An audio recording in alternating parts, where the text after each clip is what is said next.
So from art to artifacts, you might want to also check out the Central Museum in Essex, London, because it will be housing some rare artifacts uncovered from a burial site. One that's being hailed today as the UK's version of the tomb of Tutankhamun.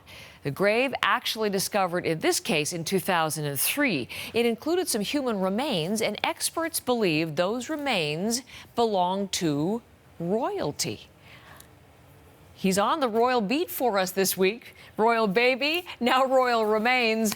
Dominic Velitis in our bureau in London. Good morning. Tell us more about the discovery, Dominic. Good morning. Yeah, it is a real treasure trove, Heather. As you say, it was discovered back in 2003, but certainly since then, experts have discovered nearly 40 rare and precious artifacts inside, among them an ancient harp known as a lyre, gold coins, and of particular note, a 1,400-year-old wooden box, which is now thought to be the only surviving example of painted Anglo-Saxon woodwork in Britain.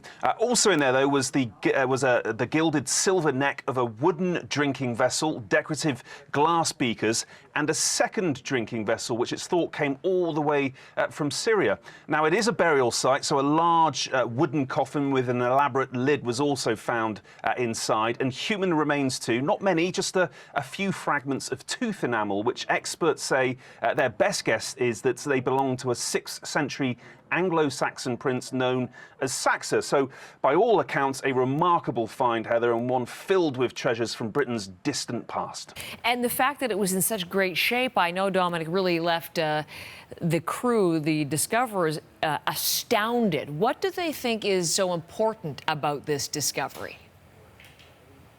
Yeah, it's important for a number of reasons. For one, experts are confident that this is a royal burial site. They thought at first the remains inside may have belonged to Saber. Now, he was a Saxon king who ruled Essex from 604 to 616 AD. But after 15 years of research, which is published today, they now think they are more likely to belong to his brother, the Anglo-Saxon Prince Saxa. Another interesting thing with this, Heather, is that although some of the artifacts inside reflect Christian beliefs and traditions, they also found gold foil crosses at the head of the coffin. Now, that's important because it strongly suggests that Saxa had converted to Christianity at a time the religion was only just starting to gain a foothold in Britain. So when you add it all up, the history, the royal connections, the signposts to Christianity, it looks likely that this is the oldest example of a Christian Anglo-Saxon royal burial.